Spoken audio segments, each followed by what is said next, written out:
¿Dónde quedaron los 1.100 millones de pesos para obra en Zapopan? La opinión de nuestro compañero el periodista Alberto Osorio Méndez. Promete mayor transparencia. Le damos la más cordial de las bienvenidas a un programa más de Periódico El Gratuito. Como siempre, vamos a tener entrevistas y reportajes que serán de sumo interés para usted. Platicamos con quien es el regidor de Movimiento Ciudadano en el Ayuntamiento de Zapopan. ¿Dónde quedaron 1.100 millones de pesos para obra en ese municipio?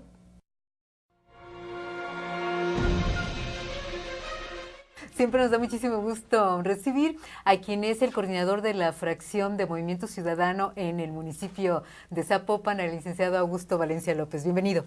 Gracias por la invitación. Muy agradecido estar en esta oportunidad conversando con ustedes y con su auditorio.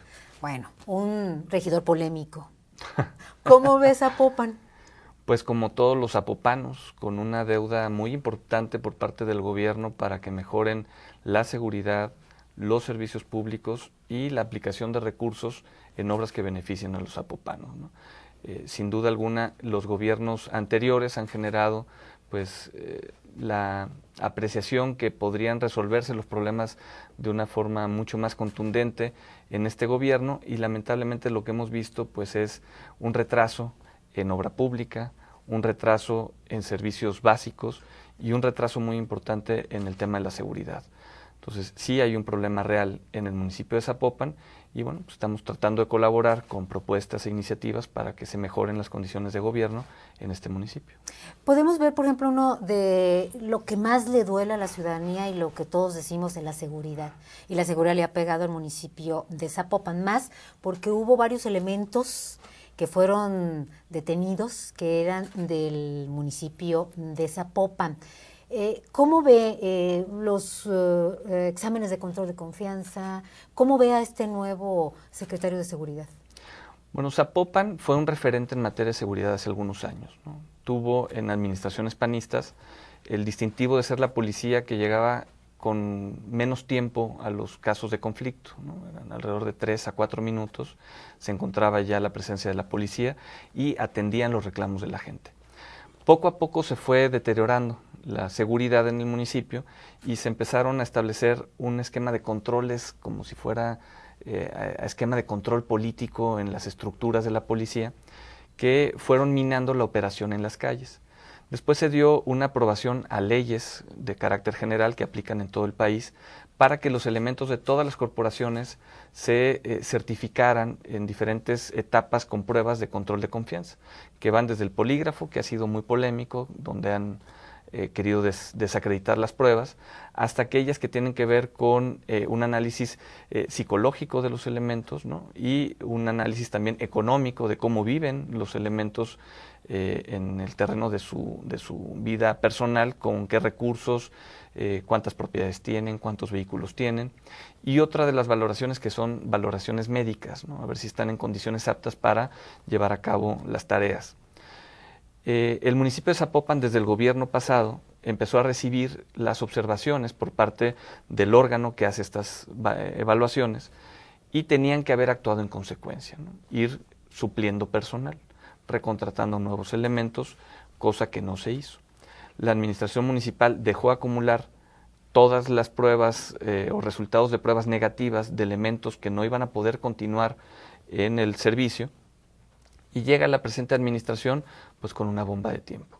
Tienen que cumplir con lo que la ley establece a nivel nacional, depurar la policía municipal, y se les olvidaba que para poder incorporar nuevos policías pues tenían que pasar por un proceso que no es de 1 ni de 2 meses. Entonces, esta administración lo que ha demostrado es un desconocimiento de la manera en la que se tiene que articular un trabajo de la policía. Desde el inicio, yo le proponía a la administración que buscaran un perfil que tuviera experiencia y que ya hubiera dado resultados en materia de seguridad. La autoridad en este entonces, el alcalde, decidió promover un nuevo esquema a través de una persona que tenía una solvencia académica muy importante y la búsqueda de un mando operativo que fuera fuerte, ¿no? Esta mezcla generó una polémica importante al interior de la corporación, no logró concretarse y la administración no sostuvo a quien estuvo a cargo de la policía municipal haciendo un cambio. Desde el inicio, lo que yo he solicitado, por una convicción propia, es que se establezca el mando único, pero no con un número de elementos que se desincorporen de Zapopan para que pasen a la Fiscalía, sino que toda la corporación de la Policía Municipal pase al control del gobierno del Estado. Esa es la propuesta que yo he hecho, que es la consolidación de un mando único. ¿Y por qué? Porque cuando uno hace una denuncia, es común que suceda que en el municipio le digan no es atribución municipal, es estatal, no es atribución estatal, es federal, y en lo federal vuelven a que es atribución municipal. Entonces, en ese peloteo de responsabilidad, pues el ciudadano sale perdiendo. ¿Qué es lo que haría el mando único en los estados? Pues que solamente tendrían dos caras la posibilidad de la denuncia, o a través del gobierno federal o a través del gobierno estatal. El municipio de Zapopan, al ser un municipio tan importante en la atracción de inversión, pues requiere certidumbre a quienes van a invertir y a quienes van a vivir en el municipio. Y con esta descoordinación y los malos manejos que ha habido de manera histórica, pues ponen en una situación de riesgo a los ciudadanos de Zapopan. Entonces, esa es la propuesta que nosotros hemos hecho y difícilmente se va a revertir con cambios en el corto plazo porque, insisto, se dejó de hacer mucho y para poder revertir eso que se dejó de hacer, pues hay que tomar decisiones importantes y veremos si esta administración está dispuesta a hacerlo. El municipio de Zapopan es uno de los más endeudados. Así es. A nivel de toda la República. A nivel nacional, con una deuda muy importante. No se ve muy claro en cuanto a la construcción, obras nuevas. Hay un crédito por ahí que como que no está muy claro y usted ha tenido una importante participación en la aclaración de ello. Así es. Digo, la deuda pública tiene que ayudar a que los municipios puedan generar mejores beneficios a los que ahí habitan. La administración pasada tomó la determinación de endeudarse por 1.100 millones de pesos. Y el argumento para la deuda fueron más de 900 obras que están documentadas, que las pueden consultar en la página de internet, para poder llevar mejores servicios a la comunidad en Zapopan. Después hubo un giro entre los actores políticos porque esas 900 obras se fueron reduciendo para que solamente se aprobaran las obras que la Comisión de Hacienda, una comisión que no tiene capacitación técnica para decidir cuáles son las obras prioritarias, ¿no? Así se tomó la determinación, que esa Comisión de Hacienda fuera aprobando paquetes de obra para que se utilizara este crédito de 1.100 millones de pesos. Hemos estado revisando 5 paquetes, hay 5 paquetes aprobados. Y el primer paquete, el paquete 1, pues tendrían que haberse ejecutado ya las obras con esos recursos. Lo que podemos advertir es que de una pequeña muestra de 100 millones de pesos que fuimos nosotros a inspeccionar, nos dimos cuenta que el 80% pues no está realizado. Entonces lo que le estamos preguntando a la autoridad municipal es ¿dónde quedó el crédito? Hay contratistas que siguen inconformes porque el Ayuntamiento de Zapopan les debe dinero. Lo que nosotros estamos preguntando es por qué no se les paga a aquellos que hicieron algo. Y los propios empresarios de la construcción que desconocen el destino de los 1.100 millones de pesos. Lo que nos advierten es que si se hubieran invertido 1.100 millones de pesos en obra pública, el ramo de la construcción estaría viviendo una realidad distinta. Hoy los constructores de Jalisco y en particular los de Zapopan tienen que irse a otros estados de la República a hacer obra pública o a construir porque aquí no encuentran opciones que les permitan activar sus empresas. ¿Cuánto les deben a los constructores? El último registro, bueno, lo que pasa es que en documentos es una cantidad, en reclamo es otra, la autoridad municipal tiene otros datos que no nos ha compartido, pero lo que han logrado documentar con algunos contratistas son cerca de 15 millones de pesos, de un monto de 80 millones que no queda claro qué fue lo que pasó, desde la administración de Juan Sánchez Aldana, que fue una de las administraciones panistas que fue señalada por una mayor percepción de corrupción. Con este crédito de 1.100 millones de pesos podían haber revertido la realidad del sector de la construcción en el municipio de Zapopan y hoy en día siguen padeciendo los contratistas por carencia de obra. Y las obras que se asignan para su ejecución pues se encuentran inconclusas. Está el caso de Avenida Aviación, que fue con fondos metropolitanos y quedó inconclusa. El edificio de la policía, que no lo concluyen. El Mercado Bola, el Centro Cultural de la Consti, que tampoco se concluye. El Hospitalito, donde acaban de asignar 8 millones de pesos de manera directa para mover una planta de electricidad y que sigue sin dar servicio a los zapopanos. Y un montón de pequeñas obras pues que no se percibe que se hayan ejecutado, porque vamos a las colonias a verificar la construcción y no nos encontramos absolutamente ni un ladrillo, ¿verdad? ¿A cuánto asciende la deuda de Zapopan? Del crédito son 1,100 millones de pesos, la deuda debe estar en alrededor de 1,300 millones de pesos, más o menos, la deuda total. Ahora, también hay otro aspecto que les salta por todos lados a Zapopan, que es los inspectores, su trabajo que realizan en las calles. Usted presentó en su página los nombres de los inspectores con sus salarios para que recibieran quejas. Así es. ¿Cómo va esto? Pues más que quejas, lo que hicimos fue sistematizar la información que tiene el Ayuntamiento de Zapopan en su página de internet, que son los cargos, nombres y sueldos, que es información pública, para ponerla a disposición en una herramienta donde la gente puede identificar a los inspectores. Los inspectores son, digamos, la cara del ayuntamiento. Son más de 390 inspectores en Zapopan que ejecutan o hacen cumplir una serie de reglamentos. Entonces, ante el ciudadano, pues es la cara de la autoridad. Y durante la campaña comprometimos que estaríamos presentando una iniciativa para que se hicieran pruebas de control de confianza en los inspectores, ¿no? Que se vigilara cuánto es su ingreso y de qué forma viven para verificar que su ingreso corresponde a su nivel de vida. Que se les pudiera llevar a cabo una revisión del trabajo constante para evitar que se estén extorsionando a los negocios, por ejemplo, ¿no? Que han sido reclamos recurrentes en administraciones de manera indistinta, entre PRI, PAN y quien llega, hay una queja constante sobre este tipo de funcionarios, ¿no? O este grupo de funcionarios que inciden en la vida de los zapopanos, ¿no? En este caso. Lo que hicimos fue sistematizar la información y ponerla en una página de internet donde la gente puede acceder para revisar por nombre, lamentablemente no tenemos más información que el nombre, y el puesto o el cargo en la dirección en la que esté operando la persona, por si es víctima de un acto de corrupción o por si tiene alguna cosa positiva que transmitir. La persona ingresa a este sistema, ubica por nombre, puede ver el salario y el cargo, que es información pública, y si tuvo una buena o una mala experiencia, hay un correo donde nos puede informar. Si tuvo una buena experiencia, pues lo vamos a decir, ¿no? También no es un asunto que nos vayamos a callar. Si el gobierno está haciendo bien las cosas, por supuesto que lo vamos a decir. Y si tuvo una mala experiencia, lo que estaríamos haciendo es procesar esa mala experiencia a través de las instancias que corresponden, ¿no? En este caso es la Contraloría, donde haríamos llegar el reporte para que una institución dentro del gobierno lleve un procedimiento para verificar si coincide la denuncia con el hecho que nos están reportando. Esta herramienta la lanzamos en mayo de este año y estamos esperando hacer un primer corte porque también tenemos que ser conscientes, la gente no está acostumbrada a denunciar y cuando denuncia no tiene expectativa de que las cosas vayan a cambiar. Hoy en Zapopan estamos viendo un hecho inédito donde tras las denuncias en materia de seguridad ha habido personas que se reportan con esta persona que denunció para extorsionarla.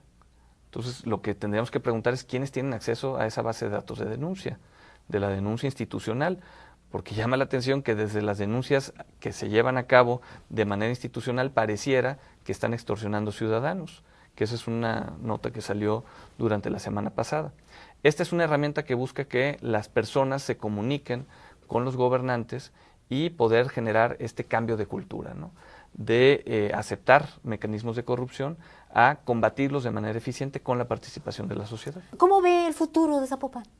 Bueno, ¿No le ve futuro? con este gobierno, pues un futuro muy complicado, ¿no? Esta administración pues ha paralizado en algunos rubros el gobierno municipal y difícilmente va a haber un beneficio para los ciudadanos zapopanos. Pero esperemos que se puedan generar condiciones para que eventualmente los gobiernos cambien con mayor participación de la gente, ¿verdad? ¿Qué calificación le daría? No, lo he dicho, está reprobado. Bueno, le agradecemos muchísimo al coordinador de la fracción de Movimiento Ciudadano del Ayuntamiento de Zapopan, Augusto Valencia, haber estado con nosotros. No, muchas gracias. Gracias. En exclusiva para Periódico El Gratuito.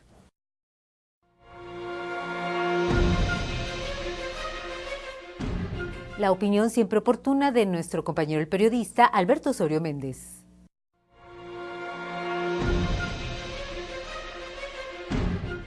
Rubén Bautista Navarro es un ingeniero militar retirado que hoy trabaja como académico en la Universidad de Guadalajara y piensa que en algunas décadas los viajes a la Luna se realizarán de manera frecuente.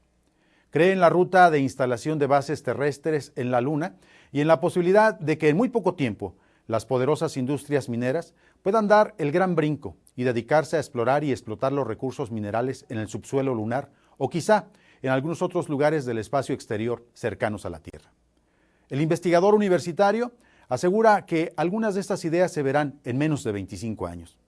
Además, considera que es factible construir una base espacial para lanzamiento de satélites en el municipio jalisciense de Cabo Corrientes, o de contar en este lugar con un gran laboratorio de observación astronómica. Bautista Navarro se reconoce como admirador del astrónomo y sacerdote católico Severo Díaz Galindo, el científico del sur de Jalisco, de quien decían que era capaz de predecir los terremotos en el occidente o de marcar con enorme precisión el temporal de lluvias. Sin embargo, hay otro asunto que ocupa a Rubén Bautista y tiene que ver con el ahorro de energía en sus diferentes modalidades y en un asunto que ya es una realidad, al menos en su casa. Cada mes, este ingeniero logra un ahorro en el pago de servicios de su hogar del orden de 1,500 pesos. El investigador se jacta de ser una de las pocas personas que no le debe nada a la Comisión Federal de Electricidad. Dice que instaló en su casa una turbina que le permite generar electricidad gracias al aprovechamiento del aire, en eso que los expertos llaman energía eólica. Además, colocó un sistema de paneles solares en la azotea de su finca para poder aprovechar que en México se goza cada año de más de 200 días soleados. Ese académico, empleado del Instituto de Astronomía y Meteorología, también se dio tiempo para desarrollar un calentador solar de agua. Con este tipo de sistema, reduce el costo del servicio de gas en un 80%. Lo más interesante y quizá menos desarrollado hasta el momento en su vivienda es la recuperación de agua de lluvia. Rubén Bautista dice que gracias a la instalación de depósitos para la captación de agua, cada temporal logra acaparar cerca del 40% del líquido que usan en su casa y que se destina para el sanitario, el jardín o para lavar. Resulta paradójico que la misma lluvia que provoca el caos en toda la zona metropolitana y particularmente en lo que corresponde a la parte sur como Plaza del Sol, Las Águilas, Lázaro Cárdenas y otros lugares, es el mismo líquido que regala el cielo a los tapatíos y que la mayoría ve como la gran tragedia de esta ciudad. ¡Qué maravilla! Imagínese usted una vivienda que lejos de generar altos costos y dolores de cabeza a su propietario por el pago de servicios, el inmueble pueda ser visto como una casa del futuro, una finca pensada en los tiempos de la guerra de los energéticos. Bien por don Rubén Bautista y por su ejemplo. Mal por todos aquellos que habitamos en esta ciudad y no entendemos su mensaje de reciclar y reutilizar todo lo que se pueda. Soy Alberto Osorio Méndez y le espero en su próxima entrega de su periódico El Gratuito.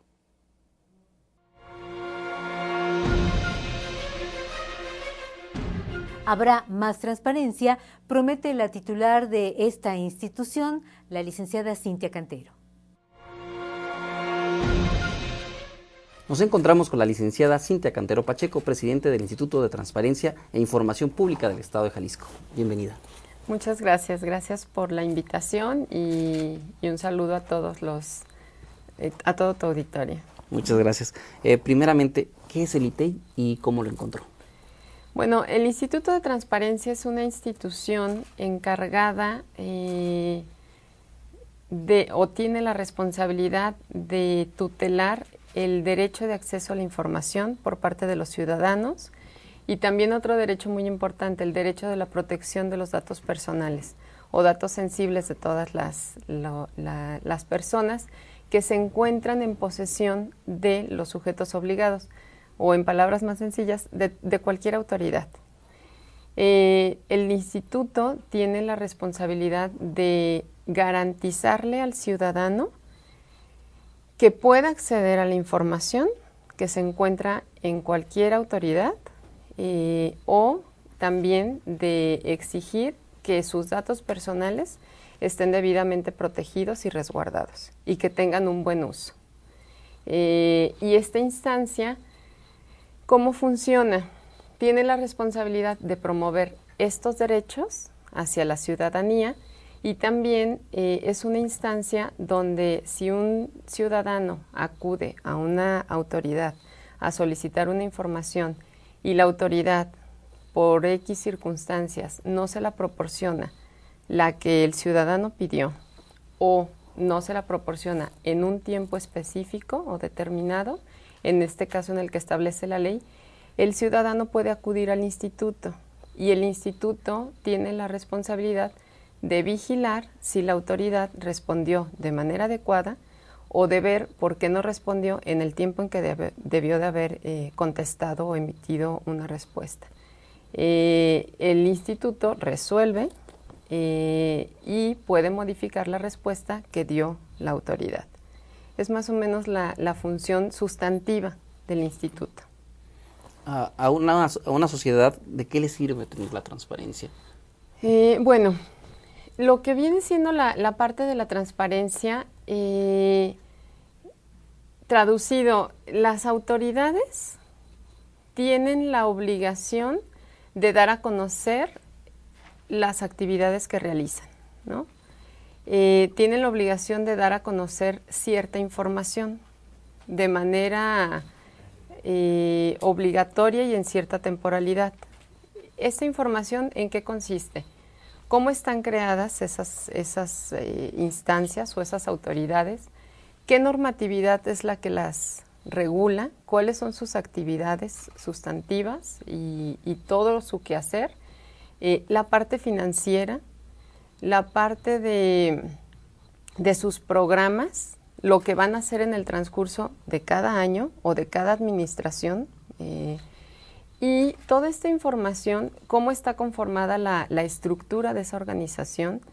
En este caso, por ejemplo, las personas que somos funcionarios públicos, también se debe de dar a conocer los sueldos de los funcionarios, las actividades que se realizan. Es decir, la parte de la transparencia, ¿de qué sirve? Sirve para que el ciudadano vea cómo está llevando a cabo las actividades las autoridades y además para ver las decisiones de las autoridades en qué sentido van encaminadas.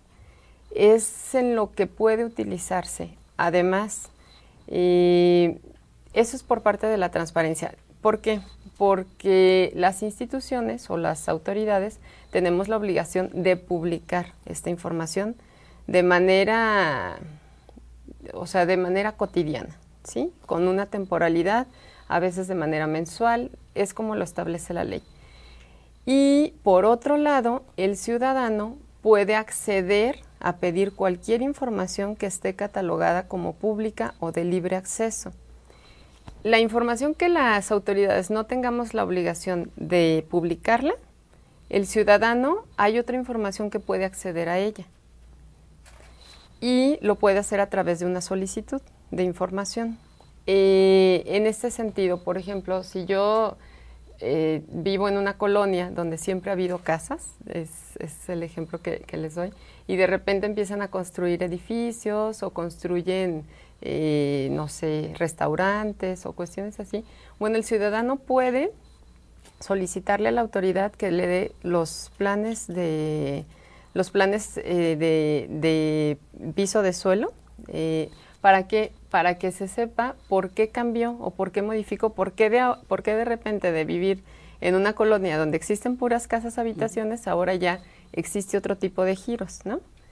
En este sentido, al ciudadano le sirve para, de alguna u otra manera, ver qué acciones puede emprender en contra de esas decisiones de las autoridades. Ese es un ejemplo. Otro ejemplo, nos vamos, por ejemplo, al tema de los datos personales.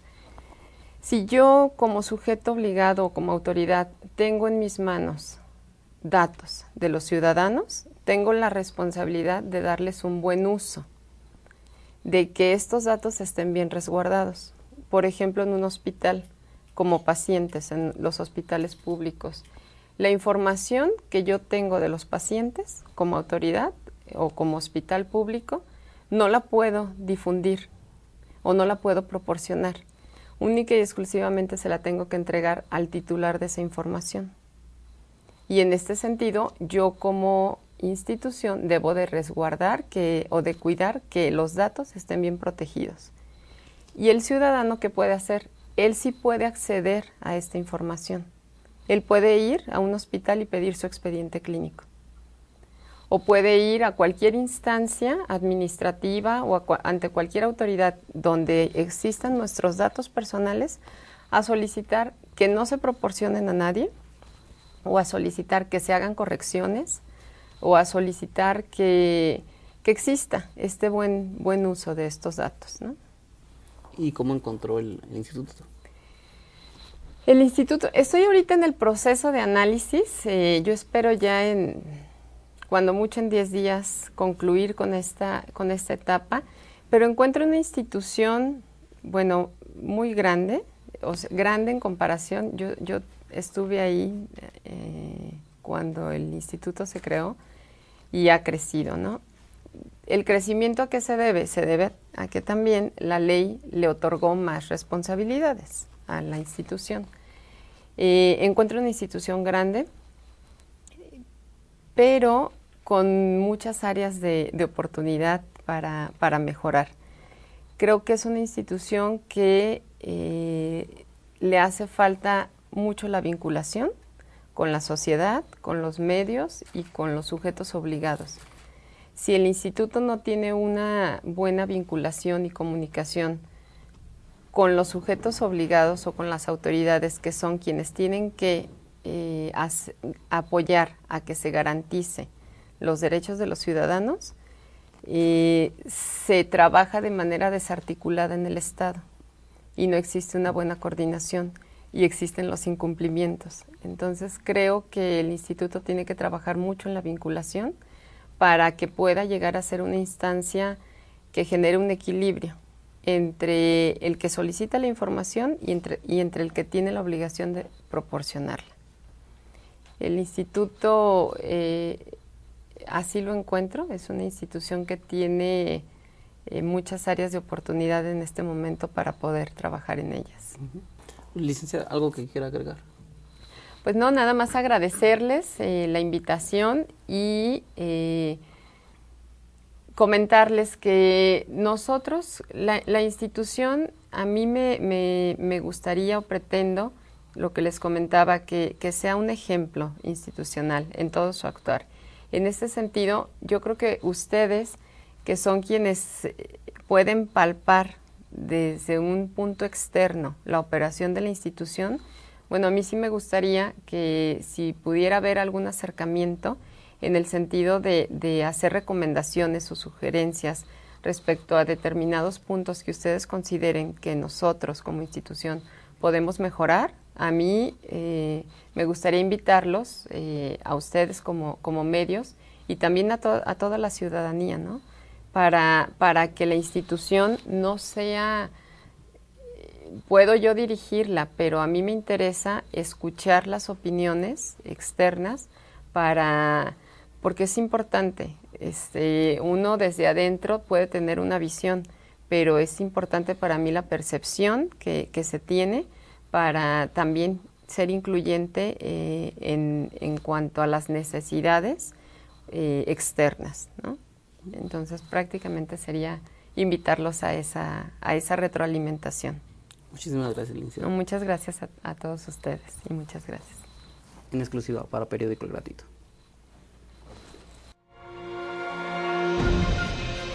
Ya nos vamos, no sin antes recordarle a usted que nuestros 100,000 ejemplares son avalados por el Instituto Verificador de Medios.